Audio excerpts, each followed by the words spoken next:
नमस्कार दोस्तों, मैं अवनीश कुमार। आप देख रहे हैं भारत की बात 24। दोस्तों, आज बीजेपी के नेता सुधांशु त्रिवेदी ने प्रेस कॉन्फ्रेंस की और प्रेस कॉन्फ्रेंस में उन्होंने इंडिया गठबंधन और कांग्रेस को लताड़ा है।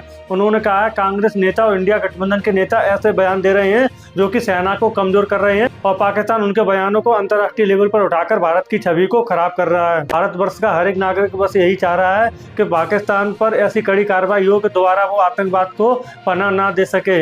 इसी बीच सुधांशु त्रिवेदी ने विपक्ष पर हमला बोला है और आइए सुनते हैं उन्होंने क्या बोला।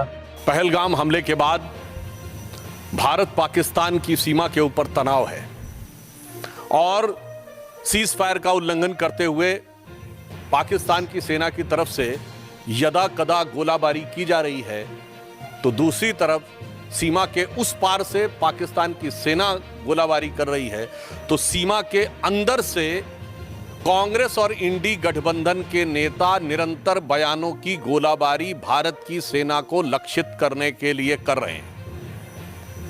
अगर पाकिस्तान की सेना को लगता है कि उनके इन प्रयासों से भारत की सेना डिमोरलाइज हो सकती है, तो मुझे लगता है ठीक उसी भाव से इंडी गठबंधन और कांग्रेस के तमाम नेता अपने बयानों के गोले बरसाते हैं जो भारत की सेना के मनोबल को कम करने के लिए लक्षित होते हैं। एक तरफ कांग्रेस और इंडी गठबंधन के नेता ये मुखौटा लगाकर कहते हैं कि वो सरकार के साथ हैं और फिर उनके नेता बयानों की श्रृंखला एक के बाद एक वो देते रहते हैं जो भारत के विरुद्ध और भारत की सेना को मनोबल को गिराने वाली है। ये बात मैं गंभीरता से कहता हूं और दुख के साथ कहता हूं कि ये कुछ वैसा ही है जैसे पाकिस्तान यहां पर गतिविधियां करता है और ऑफिशियली ये स्टैंड रखता है कि उसका उनसे कोई लेना देना नहीं है, वो तो शांति चाहता है। ठीक उसी प्रकार कांग्रेस और इंडी गठबंधन का ऑफिशियल स्टैंड रहता है कि हम सरकार के साथ हैं और उनके नेता जो छोटे नेता नहीं हैं, मुख्यमंत्री सिद्धारमैया, पूर्व मुख्यमंत्री चन्नी जी और आज अजय राय प्रदेश अध्यक्ष कांग्रेस पार्टी, ये निरंतर ऐसे बयान देते रहते हैं। और ये वो पार्टी है जब खुद सत्ता में थी तो आतंकवादी घटनाओं के बाद भी एक भी वर्ष ऐसा नहीं था जब मनमोहन सिंह सरकार ने पाकिस्तान से द्विपक्षीय शांति वार्ता स्थगित की हो, और 11 वर्षों में मोदी जी की सरकार में एक भी वर्ष ऐसा नहीं है जब पाकिस्तान से औपचारिक द्विपक्षीय वार्ता की हो। यह अपने आप में प्रमाण है कि हमारी सोच और उनकी सोच में क्या अंतर है। मगर मुझे बहुत दुख और पीड़ा है कि कांग्रेस पार्टी जिस प्रकार के बयान दे रही है, अभी आपने देखा कि कांग्रेस पार्टी के उत्तर प्रदेश के अध्यक्ष अजय राय जी रफाल विमान के ऊपर खिलौना ऐसा दिखाते हुए, नींबू मिर्ची दिखाते हुए मजाक उड़ाने का प्रयास कर रहे हैं। मैं देश की जनता से कहना चाहता हूं कि कितने दुख की बात है कि मात्र एक दिन पहले इसी ईस्टर्न यूपी में गंगा एक्सप्रेस वे के ऊपर रफाल ने लैंडिंग की और उड़ान भरी। यानी यह सीधा संदेश था पाकिस्तान और हमारे देश के दुश्मनों को, और उसी क्षेत्र में उसी गंगा के किनारे बैठकर कांग्रेस पार्टी का प्रदेश अध्यक्ष उसी रफाल विमान का मजाक उड़ा रहा है। इससे साफ हो जाता है कि कांग्रेस की मानसिकता क्या है। और यह भी मैं कहना चाहता हूं, हां सच है कि भारत के तमाम क्षेत्रों में एक मान्यता है कि नींबू मिर्ची बुरी नजर से बचाती है, परंतु आज भारत की सेना को पाकिस्तान की बुरी नजर से बचने की जरूरत नहीं है, क्योंकि पाकिस्तान की सेना भारत की सेना को डरी नजर से देख रही है और ये इंडी गठबंधन और कांग्रेस वाले बुरी नजर से देख रहे हैं। तो आज वास्तविकता में ईमानदारी से कहें तो भारत की सेना को हमारे इन विपक्षी दलों के, कांग्रेस और इंडी गठबंधन के दलों की बुरी नजर से बचने की जरूरत महसूस हो रही है।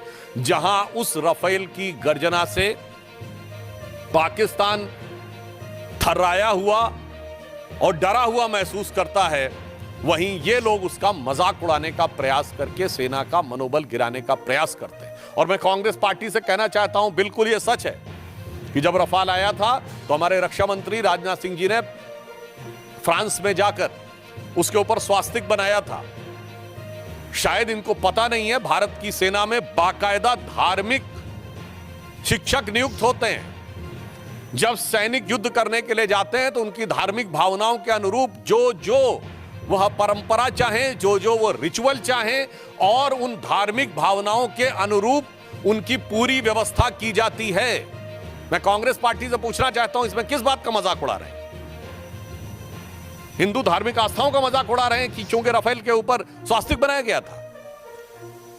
उधर पाकिस्तान की सेना कलमा पढ़ने की बात करती है और ये लोग हिंदू धार्मिक भावनाओं का मजाक उड़ाते हैं। इन्हें पता होना चाहिए कि भारत की सेना की जो तमाम रेजिमेंटें हैं उनके युद्ध उद्घोष पूर्ण रूप से धार्मिक भावना के ऊपर आधारित है।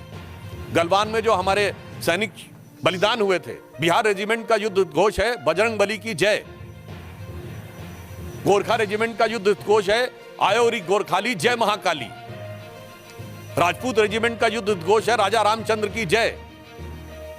मैं पूछना चाहता हूं, आज मैं फिर यह बात गंभीरता से कह रहा हूं, आप सब ने फिफ्थ कॉलमनिस्ट वर्ड सुना होगा।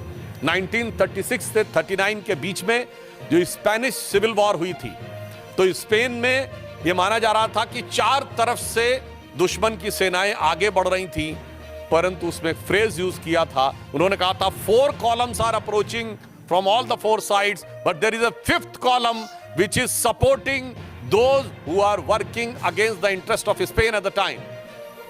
आज कांग्रेस पार्टी और इंडी गठबंधन 5th columnist की तरह हो गया है कि अगर दुश्मन की सेनाएं बाहर से घात लगाकर बैठी हैं तो ये इसी प्रकार से उनका मनोबल बढ़ाने का काम कर रहे हैं। और ये बात मैं ऐसे ही नहीं कह रहा हूं, आप सब मीडिया से जुड़े हुए हैं। मैं आपसे पूछना चाहता हूं कि आपने पाकिस्तान के कितने नेताओं के बयान भारत की मीडिया में देखे हैं जो भारत के पक्ष में कोट किए जा रहे हैं?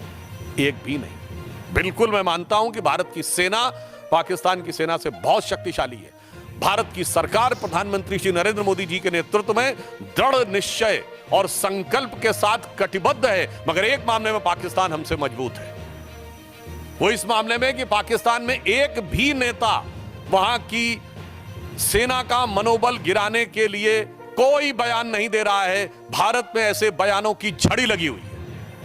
दोस्तों, सुधांशु त्रिवेदी ने बेहद ही गंभीर आरोप विपक्ष पर लगाए हैं और विपक्ष से अपील करी है कि वो भारत सरकार के साथ कंधा मिलाकर खड़े हों, ऐसे बयान ना दें जिससे पाकिस्तान फायदा उठा सके। दोस्तों, इस पूरे मुद्दे पर आपकी क्या राय है? कमेंट सेक्शन में कमेंट करके जरूर बताएं। नमस्कार, धन्यवाद।